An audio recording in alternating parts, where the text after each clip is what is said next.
Welcome everybody on this panel and the audience and whoever else is going to see this video afterwards. We are really excited to have this conversation. There is so much excitement in the contact center industry. Obviously, AI is a big part of it, but one of the questions here that we're trying to answer is that there are so many more players in the CCaaS space, and they're coming from a variety of backgrounds. And how is this shaking up the contact center industry? Are the established contact center vendors losing share, or is the pie getting bigger? And from what I'm hearing from all the vendors is the pie is getting bigger, and hopefully that will last for a long time.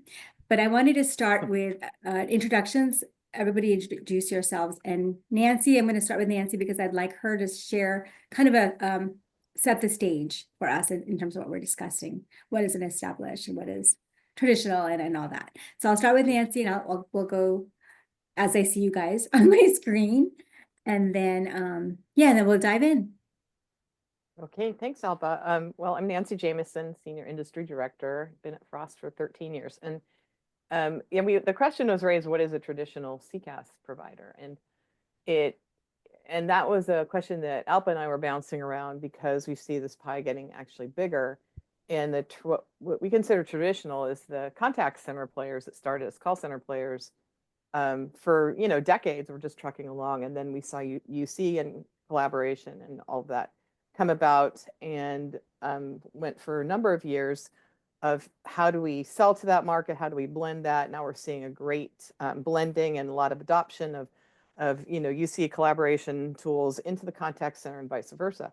So and also for years we had many companies, which we have represented on this call, and others, where they had large installed bases. They might have started in one place, like they might have started with UC, or they might have started with video or something else, and then they started adding on other pieces that then eventually became what we consider to be full-blown CCaaS. So that's really where we started. Traditional is regular old call center to contact center and then on. And so how are these other companies that brought these really rich sets of functionality that have made CCaaS even better, how are they impacting it? So that's sort of what how we decided to do this think tank. Thanks, Nancy. Elka. Hi, everybody. I'm Elka Popova. I manage our connected work research team at Frost & Sullivan. On our team, we cover a variety of unified communications technologies, including cloud collaboration, of course, UCaaS and video meetings and group chat, and also devices and systems that support unified communications and connected work.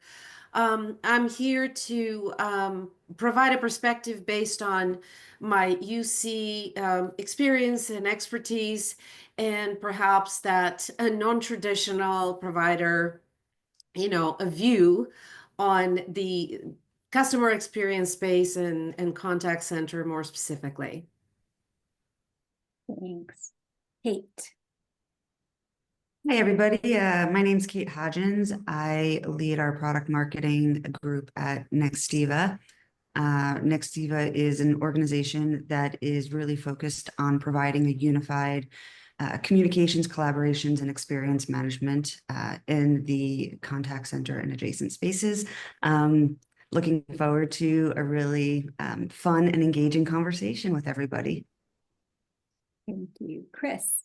Hey everyone, Chris Irwin-Dudek. I'm a Vice President of Corporate Communications at NICE, and we are known as an industry leader in the space of CCaaS. Obviously, expanded that with CCaaS with a UCaaS offering, with our AI digital solutions, and so forth. So looking forward to talking a little bit about that kind of evolution and what we're seeing in the market with all of the guests here today. Thanks, Chris. Zach.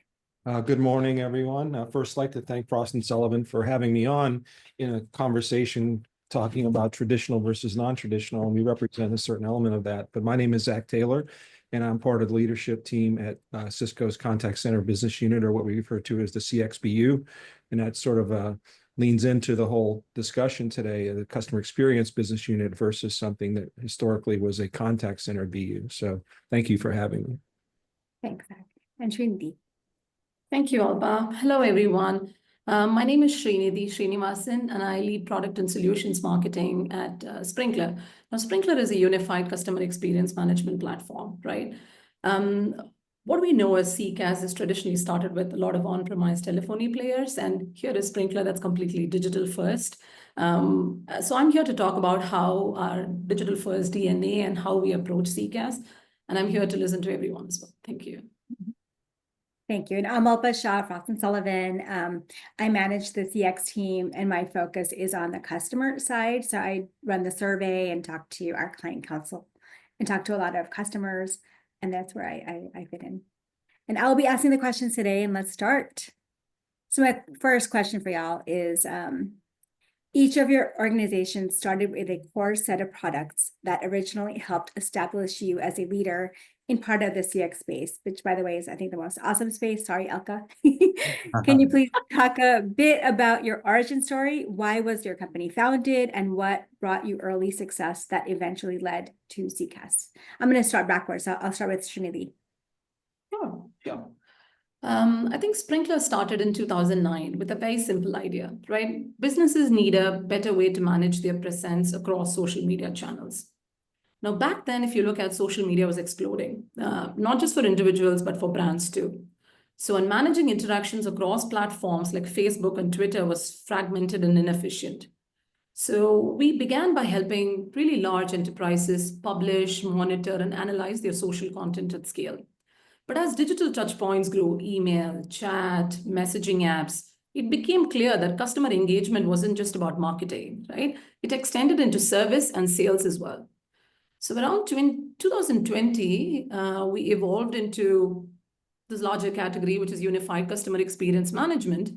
Now, this wasn't a pivot, right? It was a natural progression of our vision, where we wanted to unify all customer interactions across marketing, service, sales, and insights under one platform.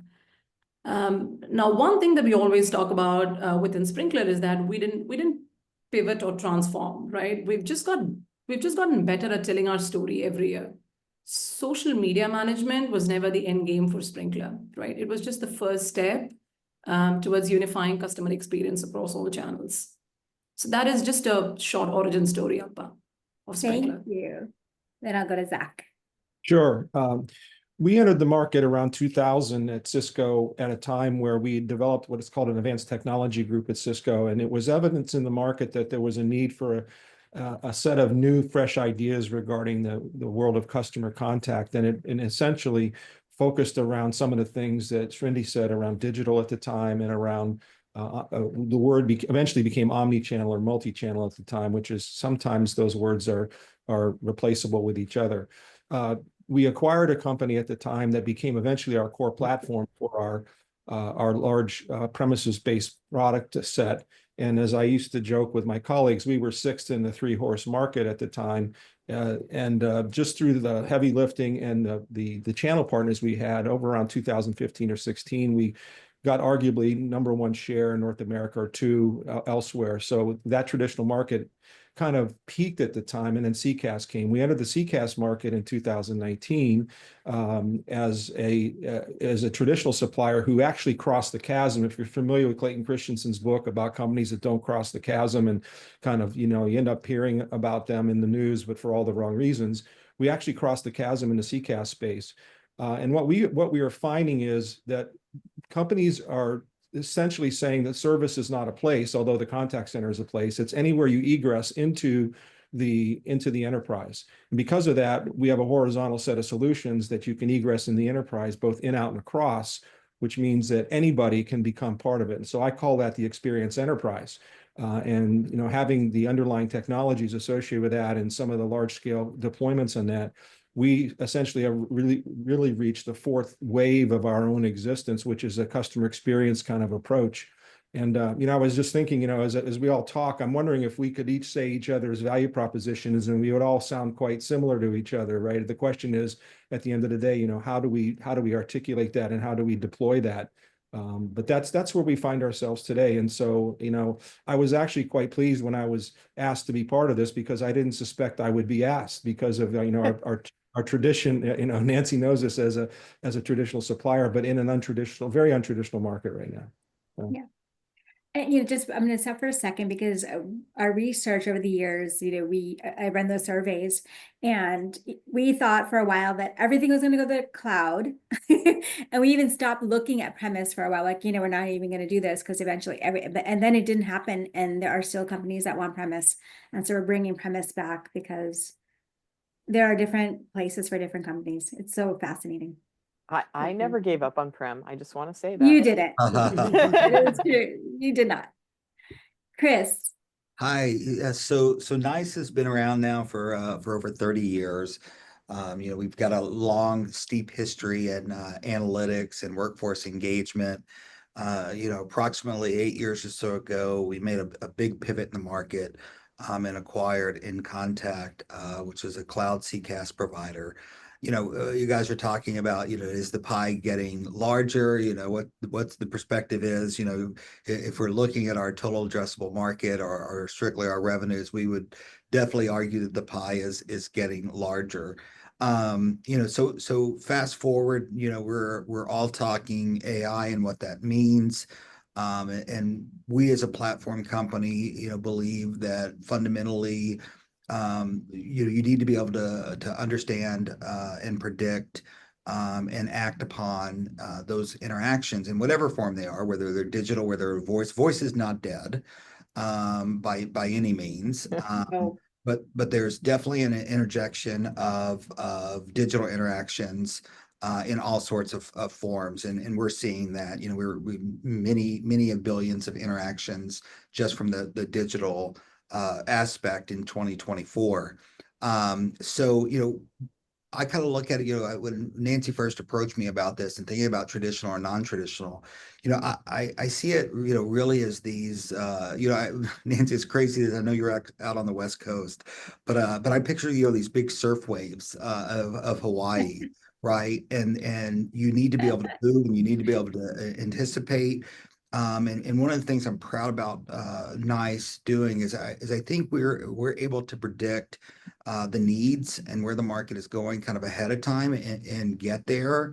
So while we're a big beast, if you will, in this space and one that's been around a while, there's nothing about it that I would define as traditional. Yeah. Chris, great point. Voice is not dying. We've been following this for years, and voice continues to grow. Number of calls continue to grow. Average handle time continue to grow. But we do believe that with you guys working so hard on AI, that we are beginning to see possibly that automation will take over, but the length of calls might increase and the need for agents will stay the same or continue to increase, but perhaps the number of calls may begin to shift. Yes. So, what we've seen in the early days, I think that's the aspiration, right? That's why CEOs are looking, at AI as a potential way to manage efficiencies and cost and those sorts of things. We have seen, pretty holistically that some of the basics, the mundane, repetitive kind of task, those things are unequivocal. Those are the low-hanging fruit kind of things. And so what we're seeing happen with agents, one is we haven't seen a wholesale decline in number of agents. That's definitely hasn't happened. But we have seen that the type of request have elevated. They're more complex. When it elevates from that digital transaction into, let's say I start chatting with a bot and I need to then move to a voice call. Those calls that are going in are definitely more complex than what the traditional contact center would have experienced. Yeah, I agree with Chris. We were talking with customers, and I refer to it no longer as I say a call center is neither. It's neither calls nor centralized anymore, right? Yeah. But I do suggest that that what we should be handling are exceptions, and it's really an exception center or an exception business. You should be automating what you should be able to handle run rate, and then what's left over are these corner cases and these outliers. And, there's back to the Zappos CEO that said in 2014, I consider every call in the contact center a failure, right? Because it should have been addressed in product. And then like 5 years later, all of a sudden he said, wait a minute, I think the contact center is the most important 5 minutes I spend with anybody. Yeah, so the contact center, I think, as we all know, is in a renaissance right now. After 2019, it's coming back, and it's once people found out that they closed all their brick and mortar, and the only thing left was that contact center. The investment's off the charts now for everybody on this call. It's a wonderful time to be in this business. Totally. Yeah, that was one little silver lining of something negative, right? Yeah, I agree. I'd love to jump in. I was just going to say, Kate, I got to hear from Kate.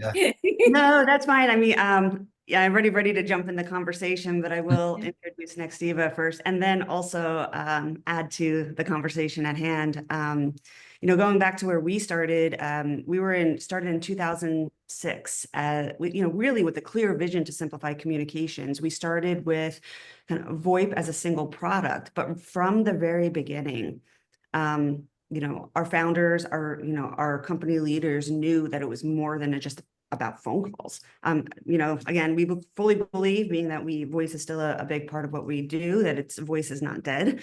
But really, it's all communication and the way we engage with our customers, but also the way we collaborate internally with our teams. Is really at the core of every business. And we saw an opportunity to kind of build something bigger.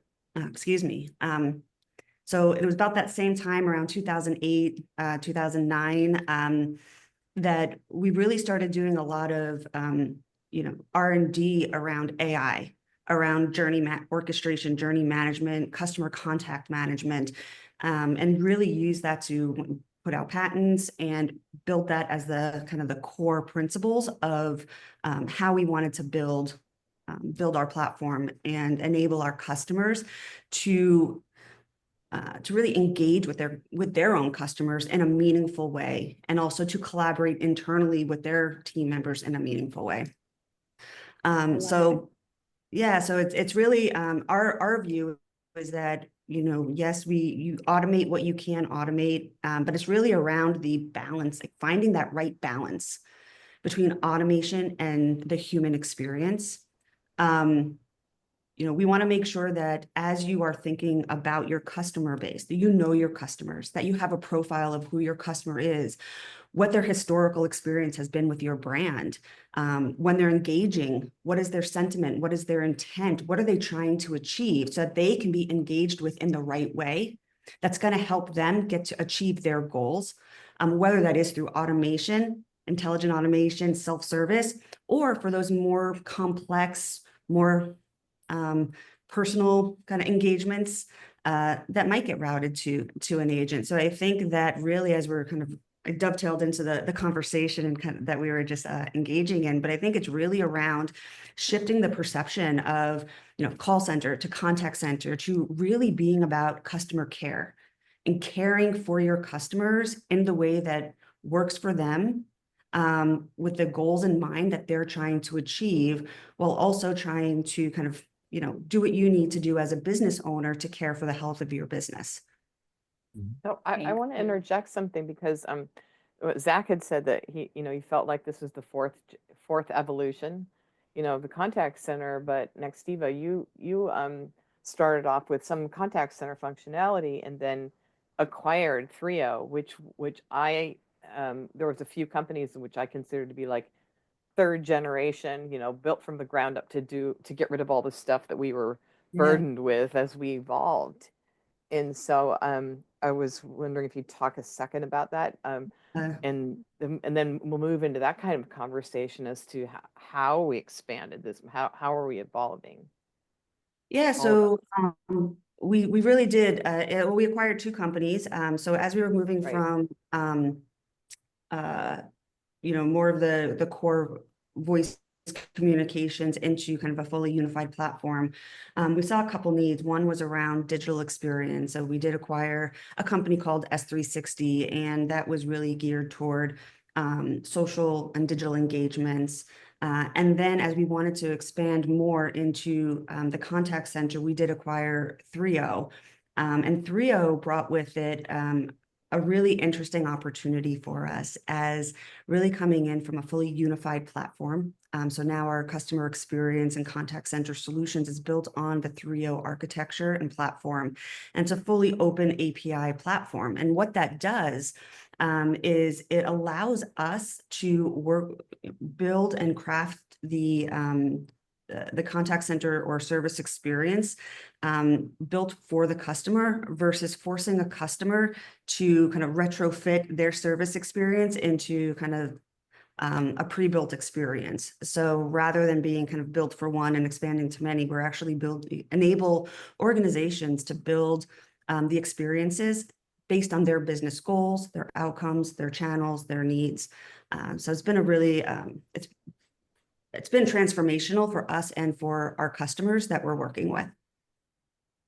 I wanted to ask Elka to pipe in a little bit here because Elka, you know, obviously a lot about the UC side. She's like a UC guru. From that Amazing. perspective, how do you see UC impacting CX? This UC, like maybe Zoom or Microsoft. What I'm hearing is Microsoft is really not doing much anything yet, even though they announce it.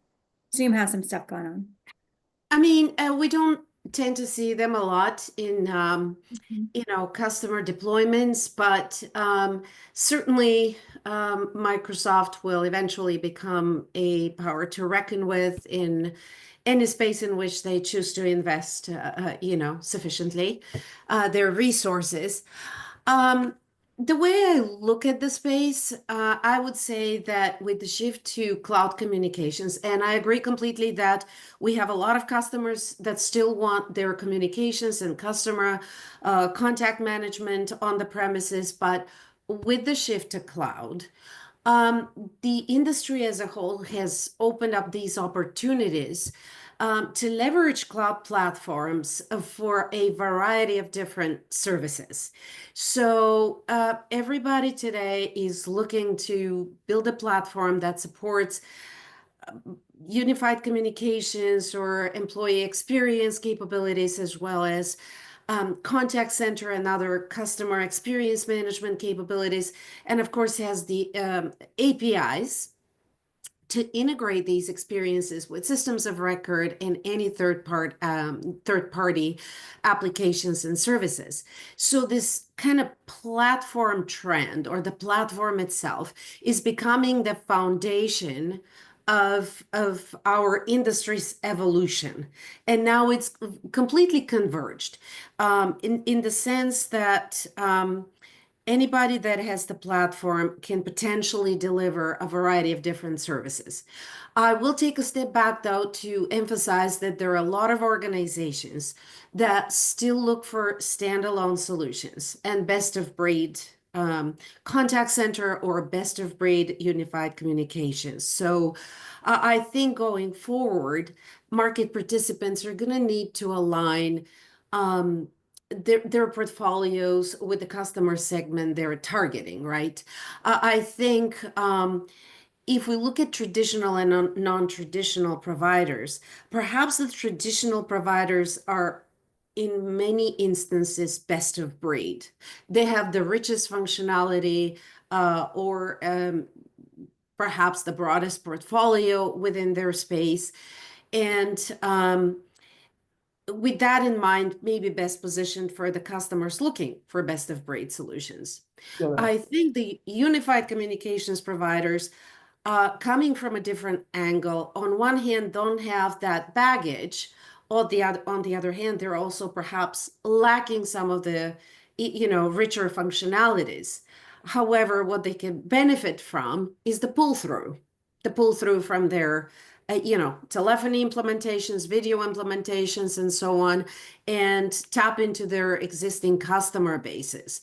So I think the competition will perhaps evolve based on, like I said, customer segments and whether customers are looking for best of breed, best of suite, or a fully integrated end-to-end solution. I see many of the non-traditional providers currently playing a little bit more at the lower end of the market. But again, it really comes down to who is traditional and who is not Yeah. traditional. So Yeah. Elka, let me be the first one to try to be provocative. I think you're out of your Doing it. mind. Um, um, so as a company that is, and so I want to get your perspective on this, and I think we may be aligned, but let me test it. As a company that was an on-premise organization in its early days, I'd like to think that that we were defined as best of breed. If you want to give us that title, we'll take it. But I would. obviously we're a platform company now. We are, we believe that that's where the play is. It's what folks need. COVID was a huge piece of on-prem organizations, including those traditionals that, hung on to the server in the basement with their life. We saw them give it up. And so we're seeing, a much larger adoption of the cloud than we ever anticipated. So that's the observation. What we're seeing then when we get to this AI conversation, right? If you really want to take full advantage of AI capabilities, right, at the speed in which that transformation is happening, right, you're limited, you're held back at some levels with on-prem solutions because you're not able to innovate as quickly, right? Either you've got to build everything yourself, you've got to bring an outside party in, but at every update, every new release, it's a project, and we're seeing kind of holistically that organizations don't have the appetite they had for those longer runways, and they can't afford to wait. Unless, Chris, they could hybridize their existing environment, and that is an option in the marketplace, right? Where they could consume from the cloud those things they want, and they could stick with sort of the tried and true, environments that they have for certain elements of that. So hybrid is kind of an option out there. It's not it's a small amount of big customers that like hybrid, not a big amount of small customers, right? But I absolutely see your point at certain elements of the market for sure, and I'm not to agree. And I agree, Zach. So let me just ask you this, because I don't disagree with that. I mean, we have customers that very much are still in that on-prem kind of world. I guess the point that I would make is that hybrid population is definitely smaller than what it was years ago. And I would put out there that, if we would have projected it's, 20% pre-COVID, right? It's 10% now. But that definitely was a catalyst for a lot of organizations to move to the cloud, which creates a lot of opportunity.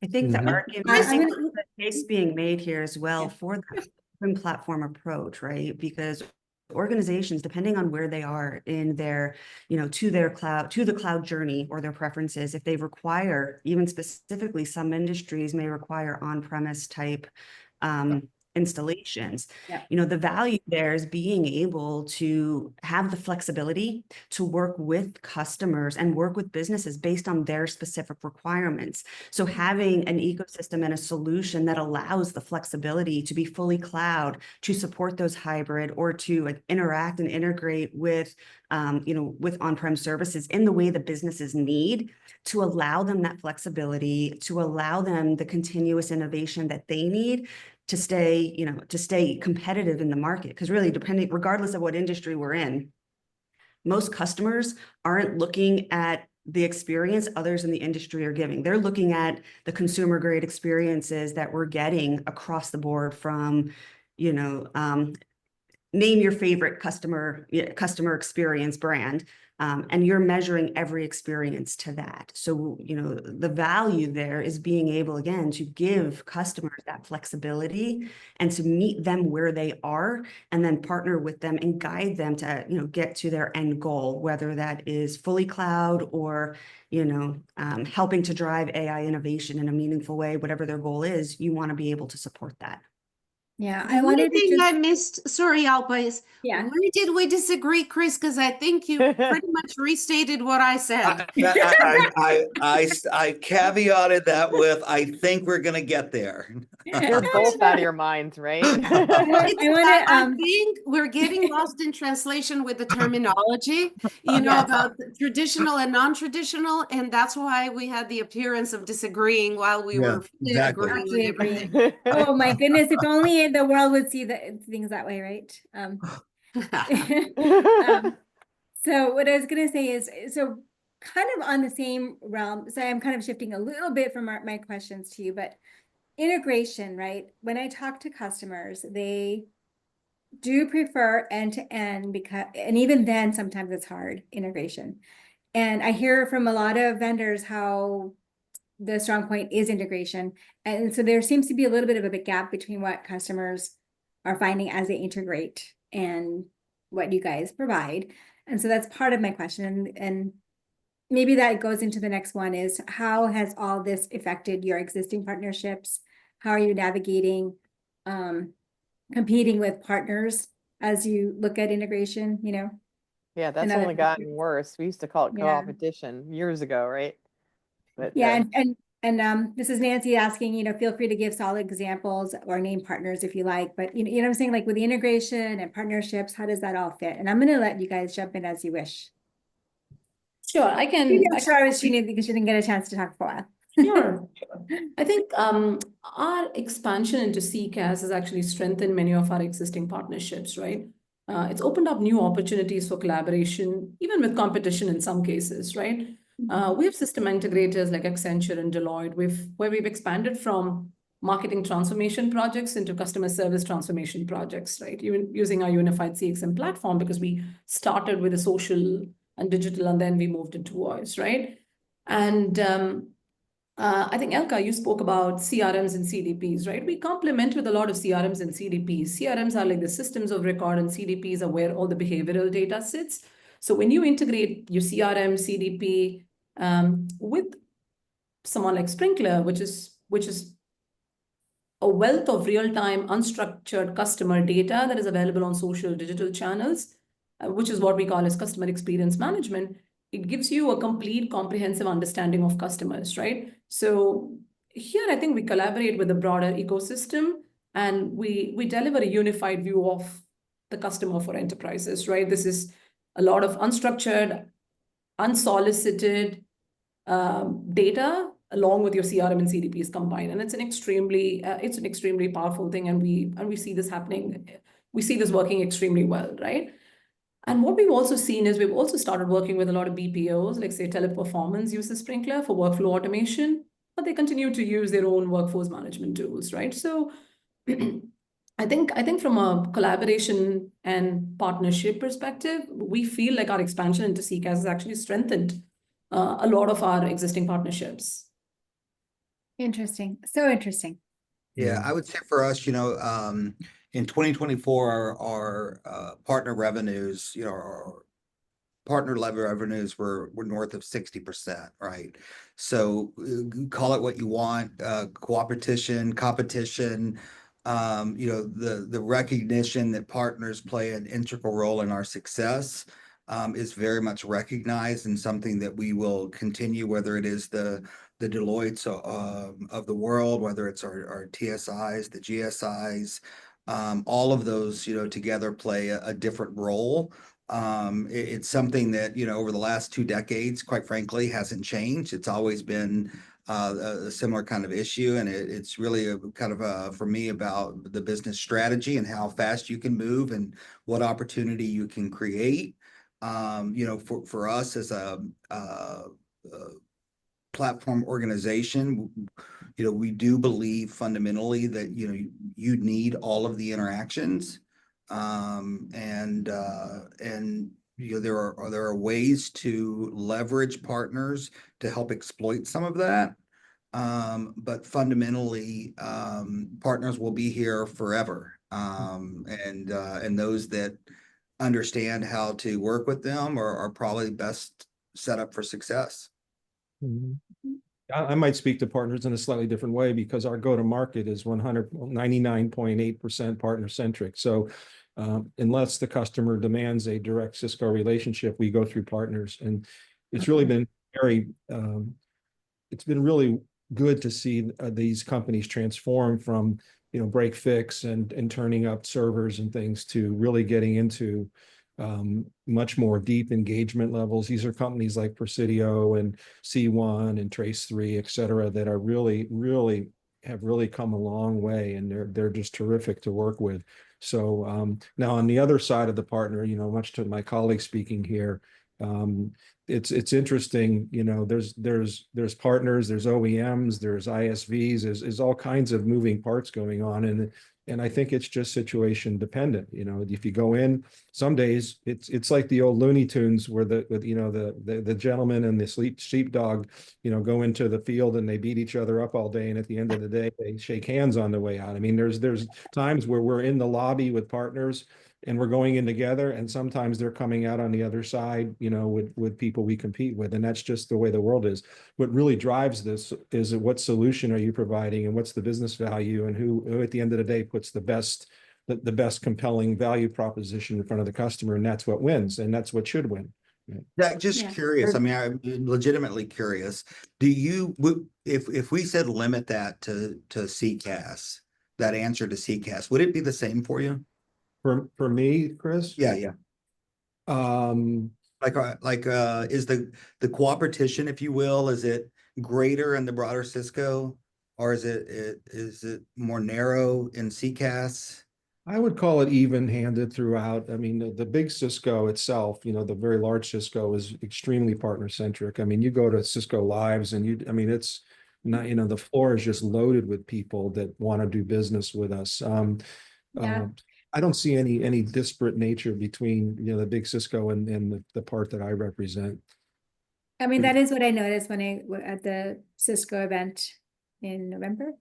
The partners were very engaged with, they felt like real partners with you guys. I was just going to dovetail a Great. little bit on what Zach was saying. I think that leveraging partners well, depending on what your business goals are, but also in thinking about it through the context of your customers. It's when you can use your partners and your ecosystem effectively, you are really working on behalf of your customers, helping them to find the best solution for their business and for their goals. And when you can bring that together, it's less about competition to what we were talking about. It's even not about co-opetition. It is really about forging that right partnership on behalf of your customers to deliver the best solution, whether that is through, implementation services, or whether it is through an OEM experience or anything else. It should really be done with your business goals in mind, but also how are we delivering the best experience for our customers, and how are we helping them achieve the highest ROI? I feel like this is why, I mean, we've gathered literally some of the best companies in the business. And I do think that's why you guys are successful, just looking at what you guys are doing in terms of real use cases and really looking at what customers want. And from that perspective, customer first. It must be really interesting now being a partner, because it's a candy store, but it's a complex candy store. So which piece of candy are you going to eat? All of it, Nancy, all of it. Eat all of it. Oh my goodness. That is what I did with my money. Any money I had when I was little. Candy store. Bought candy. No, and I do think at some level, right, customers look to us as leaders. They may have a goal in mind, but it's, and they may have an idea of what that route is, but they really look to us.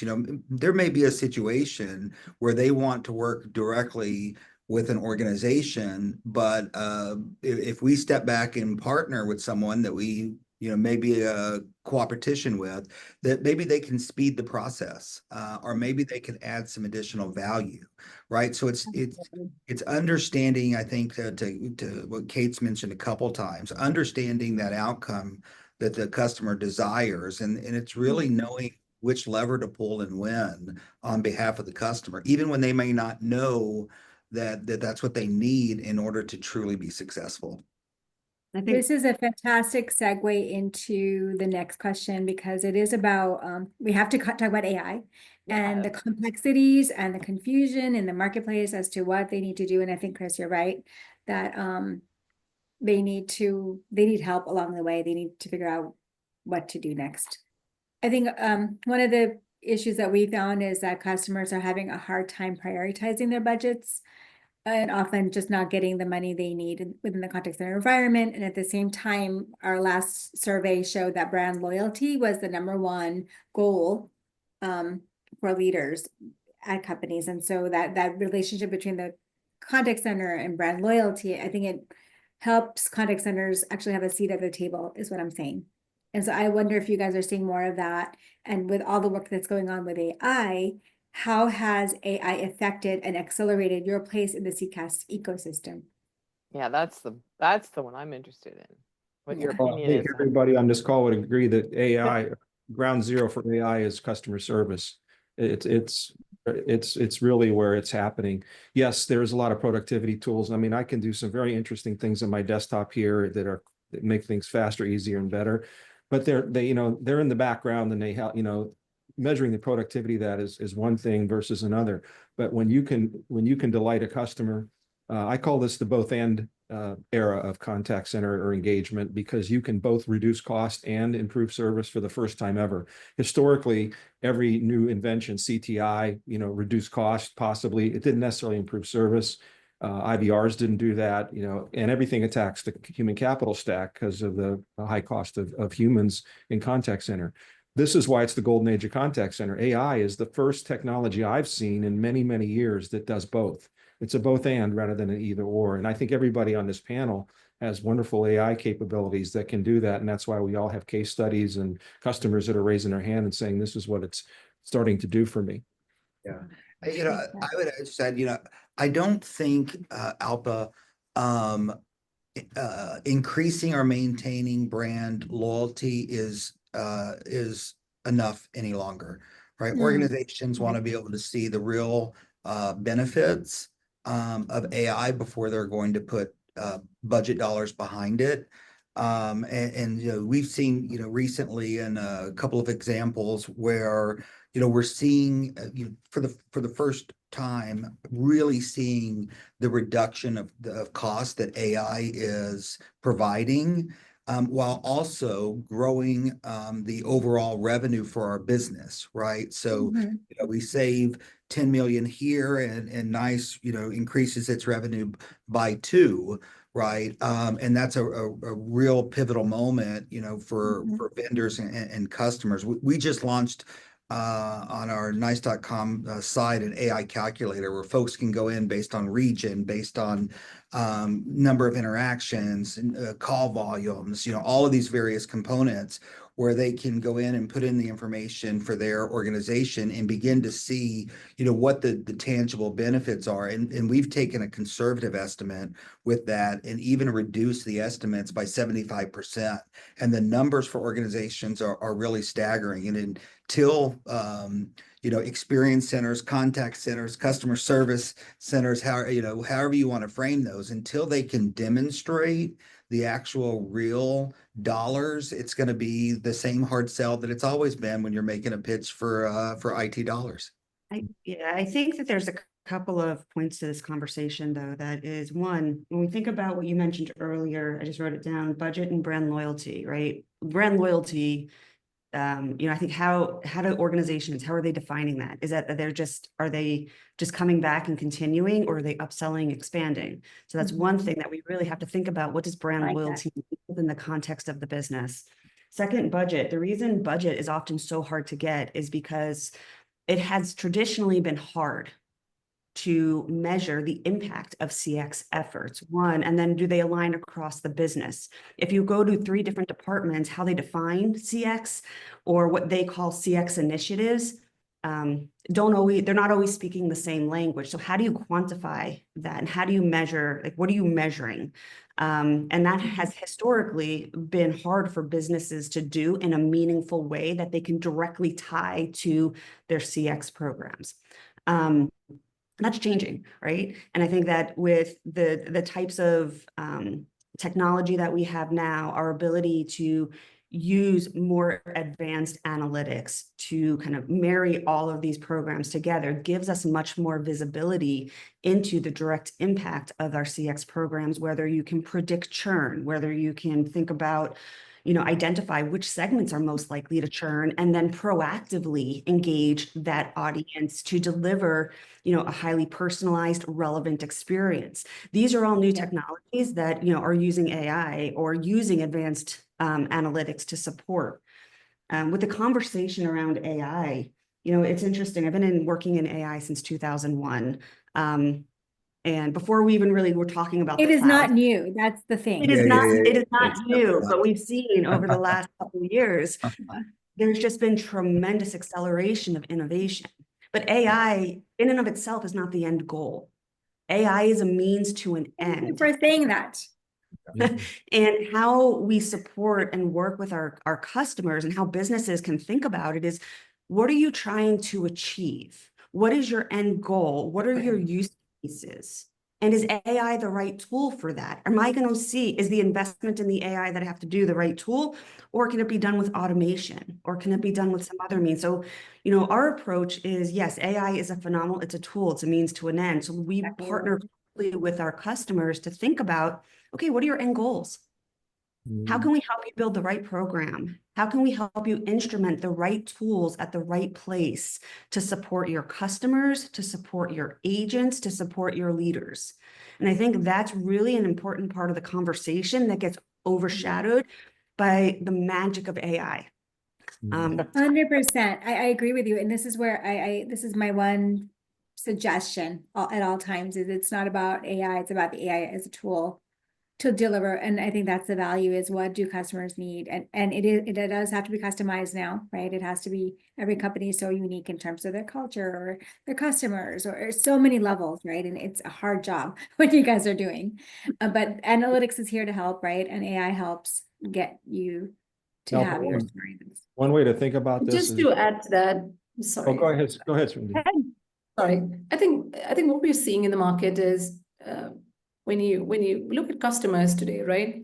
They're across multiple channels, right? They switch channels and they don't want to repeat themselves across these channels. Imagine you start a conversation on WhatsApp and then you move into a voice call, right? They want that seamless interaction. And for someone like Sprinklr, who has a digital first DNA, and voice is just another channel to us, I think AI is just at the heart of everything we do, right? It's the foundation of our entire platform. We spoke about a platform. We are an AI native. We are built on a single code base. Because we started from this, right? So if you look at, I think within Sprinklr, I think one big thing that we've heard from a lot of customers is our model dynamic approach to generative AI, right? Where a single use case is actually powered by a hybrid of Sprinklr's in-house AI techniques and generative AI model that is best suited for that task, right? So using that, you can do a lot of things, right? You can just like build virtual agents. You can do a lot of things with that. So I think it's extremely important to really be able to apply AI across all modules, right? From a Sprinklr's perspective, from marketing campaigns to customer service workflows. And that's really what truly transforms customer experience, right? Because customer experience is not just customer service, it's the other functions that interact with customers. And to be able to apply AI across the platform is extremely important for your customers to start realizing that value. Yeah, I know. I was going to say, that's really around it not becoming the end goal. It is a means to the end, when you Absolutely. can infuse the experiences and infuse AI into your workflows, where it's just there. It's supporting in the right way at the right time. I think that's the important part of the AI conversation that gets overshadowed. So Yes. I just wrote a blog called AI is the wrecking crew of the enterprise. And if you know, if you're familiar with the wrecking crew, they were a band of unsung musicians that recorded most of the hits of the 60s, and nobody knew who they were because they were in the background. And they never appeared on any album, but they just got beautiful music that came out. AI is in the forefront now because people sell nouns, but customers buy verbs, right? AI is an outcome, it's an action. And basically what will happen over time is that it'll melt into the background and everything will become AI, right? We're at the point where we're on the front end of this thing talking about it all the time, everybody all the time. So it's really, and this all started, I think, in 2019 when companies realized the only thing they had facing customers was that contact center. And some of the, the investment that just accelerated then was by elevating the contact center as a key participant in this. This conversation that we're having with all of us on the call probably wouldn't have happened in 2018. It would have been about, the next release or, something else, something very nominal. And these conversations are very appropriate for what's going on today. Yeah. Agreed. And I imagine a lot of customers are asking you guys for like, what is your AI strategy, right? Of course. Yeah. yes, I'd say what's But, your what's really interesting is, we talk about these use cases, right? One of the things that I think AI has brought to the table is the use cases become exponential, right? Because it's the moment in time, the need in time, the desire in time, whatever that is, wherever you are, whether you're at your kid's soccer game, whether you're, at a desk and reaching out to a center, right? That predictability is no longer good enough, right? You've got to be able to act and respond in the moment, in the time that's right for that individuals. And for brands to succeed, they've got to be able to deliver that. And I believe AI, and I do believe AI is a tool, and there's got to be some recognition that it's a power tool, right? Not a hand tool. But it's a powerful tool that will create exponential opportunity for brands, everywhere. It's why everybody's talking about it. There's a global recognition for the value. Agreed. Yeah, and I think also that we have different waves. Like right now, we've been bolstering the contact center with AI for a long time, like, workforce management, scheduling, and all that. And so now that's all in the background. And then we have, we've been making our IVAs better. And then with generative AI, we ushered in something else. Now with agentic AI, that's when you have to actually really seriously build your use case, because it is going to cost you more right now and it takes more effort. And so we're seeing like yet another wave. And part of it's by thinking about it, we're all talking about co-pilots. And as Kate, you mentioned, do you automate or do you, do something further? And so it's going to be, I think as we go back to the very beginning, is this pie getting bigger? The pie is getting bigger because now we have the potential to do like co-pilots that are across the organization. Now agentic AI that's across the organization, which is really exciting, but it takes a lot more mind share and a lot more marketing to get customers, who now are on board with, hey, let's automate our workforce management, get off our spreadsheets, to letting agentic AI run part of their business. So there's a leap. Raise an important point here is that when we're talking about AI, a lot of what we're talking about, there's two components. It's going to become cheaper over time as compute and the technologies around it become more efficient and lower cost. But also it's around an organization's data. The AI and the output from the AI that they get is only going to be as good as the data and the information that they're putting into it. Yep. And that's really a business case or kind of a reason why so many people are moving toward kind of that unified platform approach. Like us, is because then all that data comes in is centralized and it can be leveraged easier to feed your AI. I feel like I live in Seattle. I feel like I'm eating my shortbread here, or my but it's you're using it to feed the insights and to feed the expertise that it's bringing back. So I think the data, and that's another area where those of us who are working with our customers can really provide some guidance and have been providing guidance to our customers. How do you unify your data and use it in a way that is going to yield the greatest output for the task at hand? I'm going to go on to the last question. how is each of your companies disrupting the CX market? And I wanted to start before you guys, it's gonna be a speed round because we have 4 minutes. But I wanted Nancy and Alka to pipe in, and then I want each of you to kind of give us like what it is. Oh, no, we have 4 minutes to get one of each of them. Yeah, Yeah. I agree. Okay. Okay, let's do it. I'm gonna start Chris. with Trinity. Sure. I think what really sets us apart is we were just talking about AI, right? AI models are not just trained on contact center data. That's a huge difference for us, right? They learn from unstructured data like social media comments and reviews. So that kind of gives us a lot of insights that a lot of other vendors simply cannot match, right? The second point is we spoke about platform, is the larger unified AI architecture and the model dynamic approach that we have, which I really spoke about, right? And I think the third biggest thing is this whole platform that is built on a single code base, an AI that understands the context and channel-less engagement, right? So because of all of this, what really happens is customers can move between channels, say WhatsApp to voice without losing context, right? So I think those are some of our biggest differentiators, and that's really what sets us apart, I think. Great, Zach. I'm going backwards again. No problem. Yeah, a couple of things. At the end of the day, you still need some of the IDs associated with all the things that we're able to do. Scalability, reliability, and one thing that we haven't talked about that's sort of an attribute that we bring is security. And so what we're doing, how we're disrupting the market is by bringing those attributes forward into the new realms that you need to. Some of the things we're doing with AI and our trusted processes that we do, where we don't train anybody's data on just what we have, not their own data. We don't expose.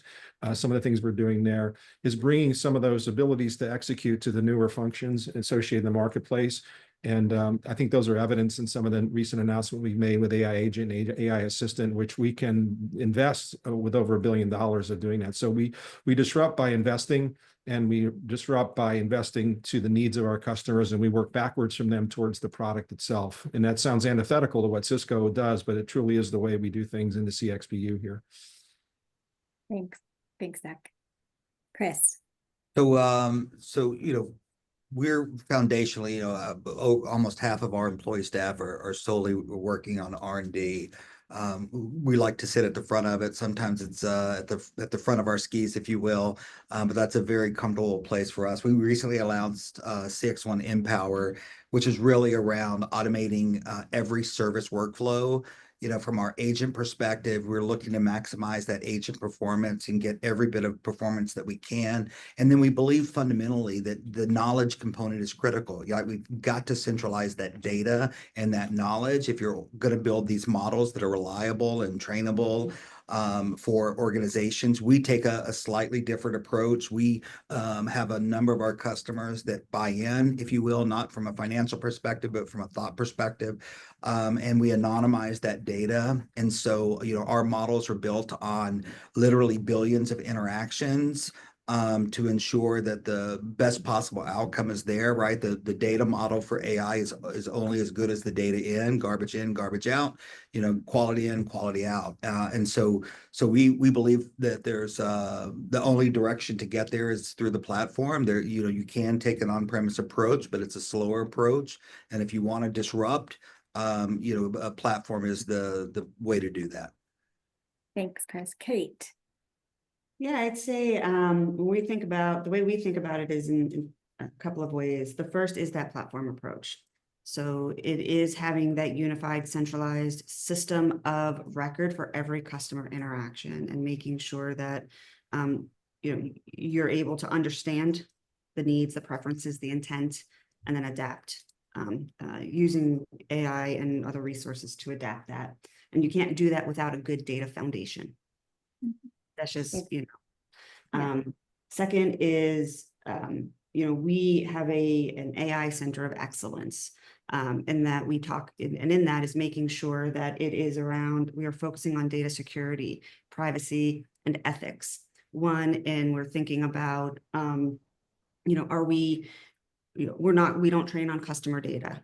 We are making sure that we are fully compliant and, putting our customers' data security first and foremost into everything that we do. Second is we make sure that our models are, we're following ethical practices, making sure we're eliminating bias, and that the output that we're giving is really the best possible output. Third is we're thinking about the practical applications of AI and what does that actually look like? And how do we make it easy for customers to kind of integrate AI into their systems? How are we balancing automation, AI, and the human? And so that we're using AI not to replace, but to augment what humans are capable of. So, okay, I'd say those are the three kind of ways we think about and differentiated ways that we think about AI. Before we wrap, I wanted Nancy or Elka to have a chance to see. I wasn't going to add anything to this except for to say that I'm really happy to have all four of you show up, because your companies really represent how far we've come and what we can do. So it's been really a joy to have you here today. Second that. Thank you all so much for joining us. This is a fabulous conversation. I enjoy doing this so much because I feel like we all learn from each other constantly. There's so much going on, and I'm looking forward to doing this again.